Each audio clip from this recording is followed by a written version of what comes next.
action from the Illinois State Capitol.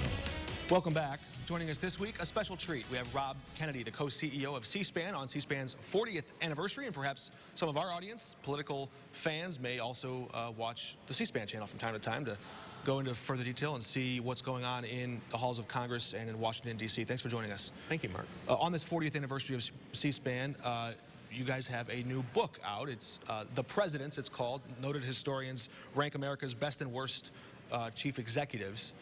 And before we look at that, spoiler alert, President Lincoln was #1.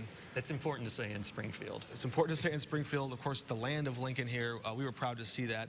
I noticed, though, that the 3 presidents at the very bottom of the list were the 2 presidents preceding Lincoln and the one right after him. In fact, 7 of the bottom 10 were leading in the immediate period of time, leading right up to Lincoln and the one right after him. What was it about that time, in the view of these historians and in this book, that drew such extremes from the quality and caliber of our presidents? Well, the survey is interesting because not only do we rank the presidents overall, but those rankings come from individual rankings in 10 different categories. So we can go in and look at each president and see how the presidents ranked them. How the historians ranked them. The presidents all rank themselves. The presidents rank themselves all the time. How the historians ranked them. One of the categories is pursued equal justice for all. And the antebellum presidents get very low marks in pursued equal justice for all, in crisis leadership. And although the historians don't say why they rank them, it's just a numeric ranking, I think we can assume that their handling of the slavery issue, or non-handling of it, that led to the Civil War resulted in those lower rankings. And then you look at Abraham Lincoln, and he scores very high in all those categories. Yeah, it's a fascinating contrast, but there's also a question of just timing and awareness. You mentioned crisis leadership. I wonder if we glean any lessons of history from, did those presidents, for example, know that they were in the midst of what would turn out to be such a great and pivotal crisis, or were they oblivious to it? Well, that's an interesting question.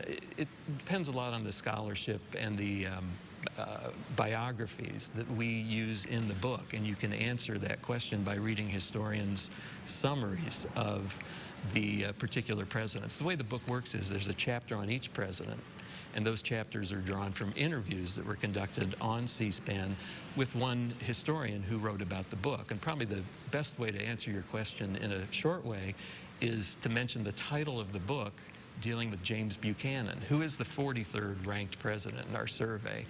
The author for the Buchanan book is Robert Strauss, and the title was Worst Period, President Period, Ever Period. That's the book. And Buchanan was very qualified on paper to be president. He'd been Secretary of State. He'd had a number of government positions. But I think as we look in history and we see all the steps that led to the Civil War, whether it was the various compromises or the Dred Scott decision, and we see how the issue wasn't tackled at the time, that I think really is what results in those rankings for those presidents. I'm going off of memory here, and that's always a risky proposition, but I believe President Washington was #2. Yes, very good. On that list, and from there it's going to get a little hazy, but I think that there... we can quiz you if you want. Was it FDR #3? Yeah, so we're going to have to make some room on Mount Rushmore and sort of move some of this around a little bit. I might quibble with a few of the different... President Nixon was really high, or about middle of the pack there. He's middle of the pack, and this is where the individual category rankings become really interesting. Yeah.